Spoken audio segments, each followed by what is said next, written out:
Depuis ma participation dans le documentaire intitulé Dossier surnaturel, produit par l'agence Kappa et diffusé il y a quelque temps sur la chaîne numéro 23 et RMC Découverte, j'ai reçu de nombreux messages de gens intéressés et interpellés par l'expérience de voyance que je fais devant les caméras dans cette vidéo documentaire. Alors le but de cette vidéo, c'est de revenir sur cette expérience et de raconter comment le tournage s'est passé, la technique que j'ai employée, comment je l'ai vécu, puisque vous êtes encore nombreux à m'écrire pour me poser toutes ces questions.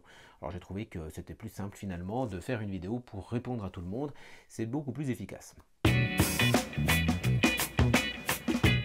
Alors pour rappel, ce documentaire faisait partie d'une série de 4 ou 5, voire même peut-être 6 épisodes, et celui dans lequel je suis intervenu était consacré à la capacité de psychokinèse et à la capacité de voyance. Évidemment, c'est pour la capacité de voyance qu'on est venu me trouver. Alors le tournage, il a eu lieu en fin d'année 2014, et assez rapidement, dans les échanges téléphoniques en amont que j'ai eus avec le réalisateur, il a été question de faire une expérience de voyance devant les caméras. Pour moi, il y avait plusieurs conditions pour que j'accepte. D'abord, je voulais absolument éviter de me retrouver dans un documentaire très sensationnaliste ou complètement racoleur. Et donc l'expérience n'était possible qu'à condition qu'elle soit dans le cadre d'une vraie recherche journalistique. Une recherche journalistique qui ne soit pas à charge contre la voyance et toutes ces dérives qui existent sur ce sujet. Parfois, c'est intéressant de les dénoncer, mais là, je n'avais pas envie de participer à quelque chose comme ça. Alors là, j'ai été rassuré puisque le journaliste m'a indiqué qu'il interviewerait par ailleurs des chercheurs qui connaissent véritablement le sujet, qui l'ont étudié et qui auraient un discours objectif. Donc dans ce documentaire, on pouvait voir notamment le mathématicien Yves Lignon, le psychologue Thomas Rabéron, avec lequel j'ai eu l'occasion de travailler dans mes jeunes années, et aussi le journaliste Jocelyn Morisson, que je connais bien aussi, et donc qui sont tous les trois réputés pour leur objectivité sur le sujet de la voyance. Donc le fait que ces gens-là participent, ça a été un élément très rassurant sur les intentions du journaliste, faire une vraie enquête objective et montrer ce que c'est, tout en expliquant complètement finalement le processus et puis comment tout ça fonctionne. Après, concernant l'expérience en tant que telle, j'ai posé aussi quelques conditions. Si on veut vraiment en faire une intéressante, il faut évidemment la faire avec un travail en aveugle comme on le ferait en laboratoire. Pourquoi? Simplement pour que je ne sache rien à l'avance, pour qu'on ne puisse pas dire après que mon discours est une déduction ou une analyse de quoi que ce soit. Donc l'idée qui s'est imposée, elle est très classique, mettre des photographies dans des enveloppes fermées, les mélanger et effectuer les tests plusieurs fois sur plusieurs enveloppes successives. De cette façon, on ne peut pas dire que ce qui est dit est la déduction de quoi que ce soit. Donc dans ces conditions, j'ai demandé qu'ils mettent ce qu'ils veulent, à condition aussi que ce ne soient pas des personnes ou des personnalités, mais des lieux ou des objets bien identifiés par exemple. Pourquoi pas des personnes? Simplement parce que sur un individu, on peut dire beaucoup de choses potentiellement. Et puis des choses qui sont un peu vagues, qui peuvent coller des fois à X ou Y ou Z, parce que finalement les individus ils se ressemblent. Et dans le cas où il s'agirait de personnes vivantes, voire connues, il y a pour moi une sorte de violation à pénétrer de cette manière dans la vie de quelqu'un. Et puis aller savoir, peut-être que si la personne voit le documentaire, on ne sait pas vraiment ce qui va sortir. Bref, c'est un peu intrusif comme processus. Et puis d'un point de vue finalement éthique, voir comme ça sur quelqu'un, ça peut être un peu discutable. Donc l'idée c'était de prendre des objets ou des lieux parfaitement clairs et puis complètement neutres. Et puis ce que j'ai demandé enfin, c'est d'effectuer l'expérience en double aveugle. C'est-à-dire que j'ai demandé que personne dans l'équipe de tournage ne connaisse le contenu des enveloppes. J'ai demandé que le journaliste se débrouille pour venir avec des enveloppes sans être celui qui les aurait confectionnées. Et alors pourquoi ça? Parce que là encore, si je sais pendant l'expérience que quelqu'un dans la pièce connaît le contenu de l'enveloppe sur laquelle je travaille, et puis que la personne elle m'observe, qu'elle me voit travailler, ça c'est psychologiquement plus difficile. Pourquoi? Parce que quand je parle, quand je dis ce que je ressens, je ne veux surtout pas être perturbé par les micro-réactions possibles des gens qui m'écoutent et qui me filment par exemple. Il faut absolument la neutralité pour que moi j'évite de manière inconsciente, en entendant par exemple un mouvement ou en apercevant un geste, d'interpréter la validité de mon discours en me disant par exemple ah oui tiens là ce que je dis c'est bon c'est ça, ou alors tout le contraire, ah non non non là je fais fausse route, c'est pas du tout ça. Donc le jour du tournage arrive, l'équipe finalement se réduit à sa plus simple expression, c'est une seule personne, c'est le réalisateur qui est venu seul, en principe a priori pour ne pas perturber l'expérience qui va être réalisée. D'abord il y a une longue séquence d'interviews, ils vont me poser plein de questions sur ma vie, sur qui je suis, etc. Et puis peut-être 2 heures plus tard, on fait l'expérience proprement dite. Donc là, il déballe une dizaine d'enveloppes et il me confirme qu'il ne connaît pas le contenu. Donc moi, je me prépare, j'ai un peu le trac, je dois dire. J'ai un peu peur de me planter. Alors j'ai mes petits rituels à moi qui me permettent de me concentrer, de me centrer. C'est quelques instants de méditation, quelques respirations aussi. Et puis je prends du papier, un crayon, car pour moi, dans cette expérience, je vais utiliser donc le CRV. Le CRV, c'est quoi? Le CRV, c'est l'abréviation, c'est le cycle de Controlled Remote Viewing. Et c'est une méthodologie qui accompagne le processus de voyance en permettant au voyant de gérer efficacement tout ce qui lui vient à l'esprit, notamment parvenir à faire la distinction entre ce qui est vraiment de l'information intuitive par rapport à ce qui est des interprétations de l'imagination ou du mental. Pour en dire deux mots d'ailleurs, le CRV a été élaboré dans les années 70 au sein du célèbre institut de recherche Stanford en Californie. Et il a été élaboré par donc des physiciens, Russell Targ et Al Puthoff, et puis basé sur des expériences réalisées avec le sujet psy Ingo Swann. Le CRV a ensuite été enseigné et utilisé pour former une petite équipe de militaires triés sur le volet et réaliser aux États-Unis des missions de renseignement psychique. Ce programme à la fois de recherche et d'application a duré 23 ans aux États-Unis.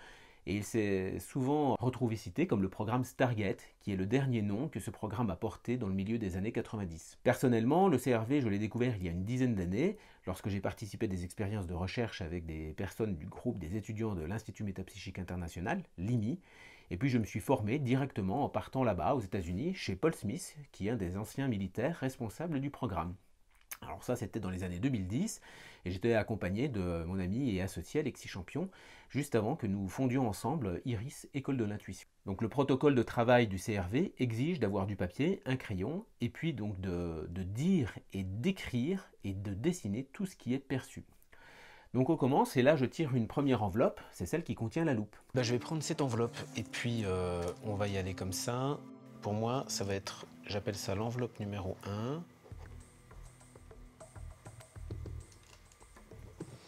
Ah tiens, c'est peut-être un truc ancien, peut-être un truc un peu vieux, ça fait un truc poussiéreux, ça fait quelque chose d'un peu vintage, ça fait quelque chose d'un peu passéiste, ouais. Donc évidemment, à ce moment-là, je ne sais absolument pas ce qu'il y a dans l'enveloppe, et puis, allez savoir pourquoi, j'ai un a priori comme quoi le contenu, c'est finalement la photographie d'un lieu. Or, c'est un objet. Je ne le sais pas encore, bien sûr, mais donc je commence à dire tout ce que je perçois en partant un peu du principe que je vais avoir affaire à un lieu. Donc les premiers mots qui me viennent décrivent quelque chose qui est long, arrondi, et puis assez rapidement je sens une notion de vieux, j'emploie même le terme vintage, passéiste, ça me donne l'impression de quelque chose qui est un peu obsolète. En fait, ce que je ressens, c'est la loupe, c'est évidemment un objet qui ne s'utilise quasiment plus aujourd'hui, hein. C'est plus décoratif que véritablement utile encore aujourd'hui.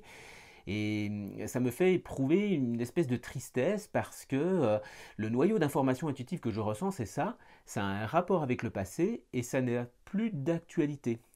Et là, j'ai ma tête qui réfléchit, qui essaie de deviner ce que c'est en imaginant que c'est la photographie d'un endroit. Donc compte tenu de ce que je viens de percevoir, je me dis que c'est quelque chose en rapport avec la mort, ça a été et ça n'est plus, donc c'est terminé. Je me dis que c'est un lieu marqué par la fin, la mort en fait. Donc je me dis que c'est un cimetière, donc là j'ai des processus mentaux là, qui s'élaborent, et je me mets à avoir dans ma tête un défilé de cimetières connus de France et de Navarre. J'ai l'impression que je suis dans un cimetière. Voilà, ouais, c'est... J'ai envie d'arrêter. Donc là je décide d'arrêter, hein, ça a duré à peine 10 minutes parce que l'idée que je me fais en tête est très probablement fausse, hein, ça j'en suis absolument convaincu. Et comme je n'arrive plus à me dépatouiller de cette idée, en fait je décide d'arrêter. Et donc on ouvre l'enveloppe et bien sûr on découvre la loupe. Et donc là je comprends que ce que j'ai perçu c'est le côté passé, ancien, etc. Donc tout le rapport avec la loupe, mais je me dis surtout ok, ce ne sont pas des photographies de lieux, ce sont des objets. Donc là je me recentre et on ne fait pas de pause. Je décide qu'on va faire un deuxième essai et on y va tout de suite. Donc là, ça marche plutôt mieux, et dans cette session, on voit bien comment fonctionne la voyance. Les informations, elles viennent par petits morceaux, comme un puzzle décomposé. Et moi, en suivant la méthodologie CRV, je m'attache à décrire ce que je perçois avec des mots simples qui s'enchaînent. Large, qui est peut-être décoré.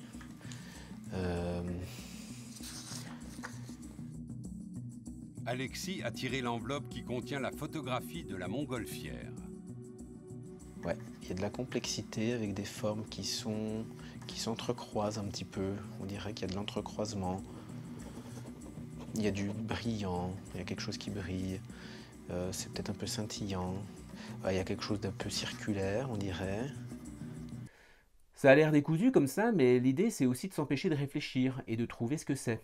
Ça peut paraître curieux, mais c'est bien comme ça que ça fonctionne le mieux.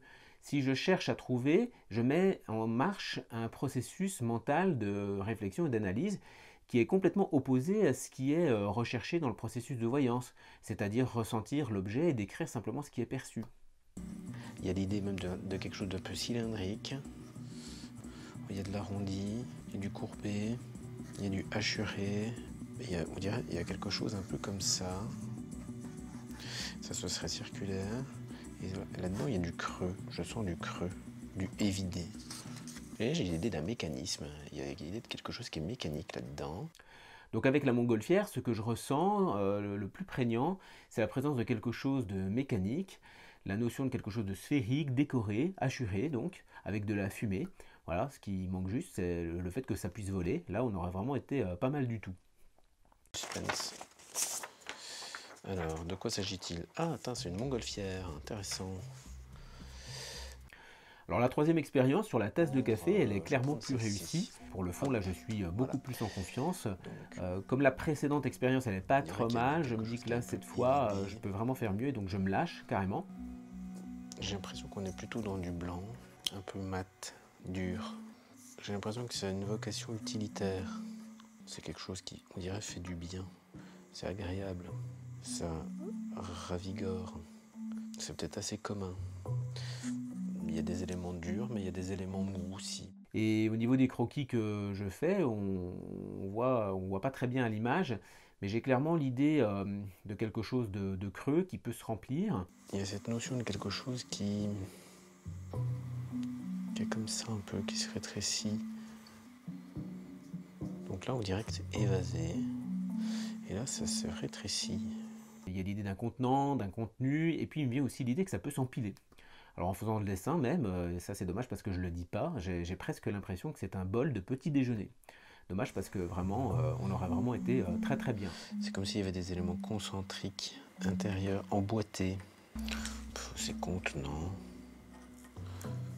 Peut-être ça contient, ça supporte. Il y a du contenant, puis il y a du contenu. Ok, là les éléments intéressants, c'est l'idée peut-être que ça s'emboîte ou que ça s'empile. Alors pour moi, cette expérience filmée, c'était une très bonne expérience, hein. J'ai pas été mécontent des résultats sur le coup.